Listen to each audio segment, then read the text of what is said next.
Wait. Before you run off. This is very important.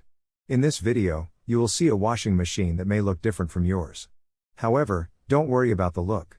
What to look for is if you have 6 cycle lights in a row under the control knob, like this. If you do, then this repair guide will work for you.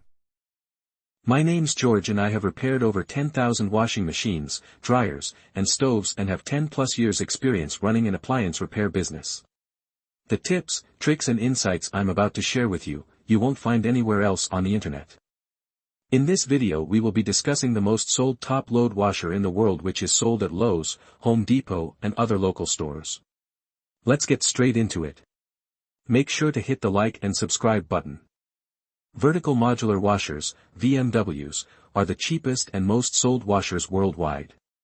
They are manufactured by Whirlpool and packaged with different brand names such as Maytag, Repairman, Kenmore, Amana, Crosley and many more. VMWs have a secret diagnostic mode that can tell you what's wrong with them.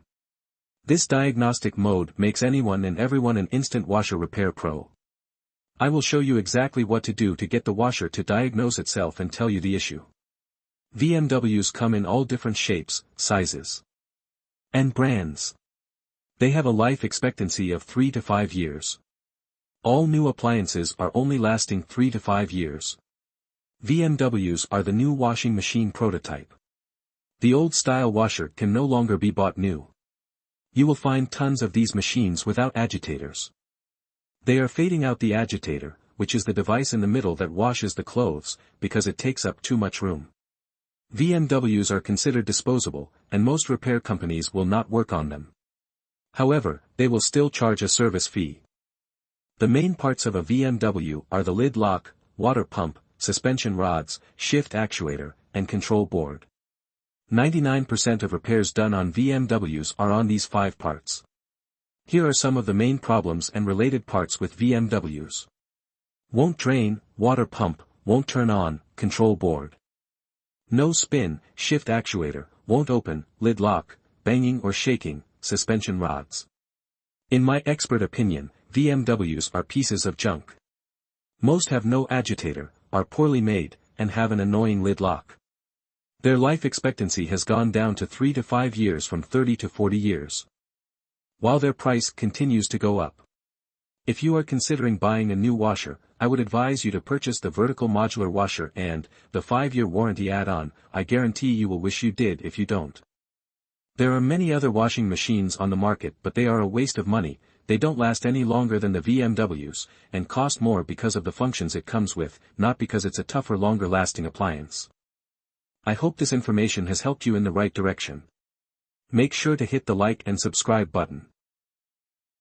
Entering recalibration mode. With the washer shut off and the basket empty, no water or clothes inside, and with the lid shut, enter the recalibration cycle. Here's how. Turn the control dial 1 complete rotation, 360 degrees, counterclockwise. Stopping with it facing straight up. Quickly, within about 6 seconds, turn the control dial 3 clicks clockwise, 1 click back, and 1 click more clockwise. All the green status lights blink when you successfully activate the diagnostic mode. If the status lights don't blink, try again, this time turning the knob faster or slower. In the diagnostic mode, with all lights flashing, select the calibration cycle by turning the control dial 4 clicks clockwise or 4 clicks right. When you're on correct setting, the rinse light turns on, then you simply press start. And then it begins the calibration cycle, which runs for 2 to 3 minutes as it checks all the cycles and functions on your machine.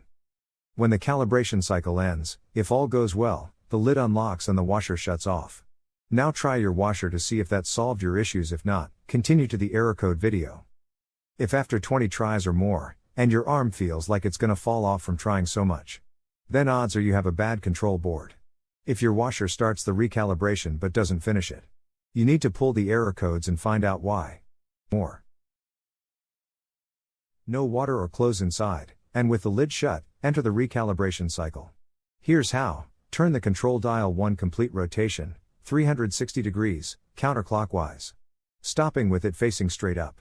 Quickly, within about 6 seconds, turn the control dial 3 clicks clockwise, 1 click back, and 1 click more clockwise. All the green status lights blink when you successfully activate the diagnostic mode. If the status lights don't blink, try again, This time turning the knob faster or slower. Now, we need to retrieve the codes. Follow these steps to display the error code lights.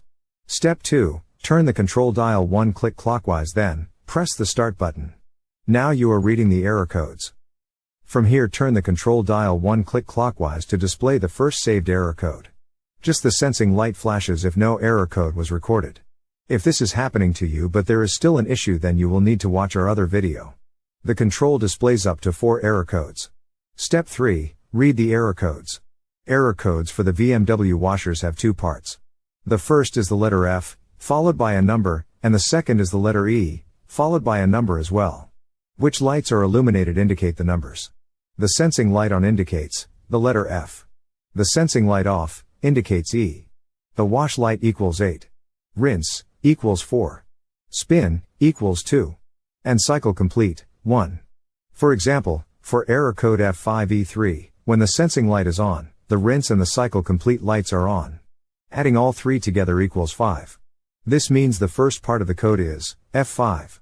Then, on the other flash of lights, the sensing light is off, but the spin and the cycle complete lights are on.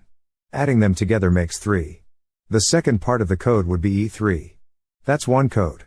The same error code flashes repeatedly, until you turn the dial 1 click clockwise, to show the next error code. Turn the dial again and see if you have any other codes. If there is no more codes, then you're done. To exit diagnostic mode, turn the washer off. Now, you have your error code. Use these images in this video to look up your error codes. Look in your washer repair manual, or just Google top load washer error code and enter the code, and it should come up no problem. Now you know the problem and what's causing your washer to not work. Now it's time to find the parts needed fast and cheap. Watch our next video for the quick tutorial on how to do this.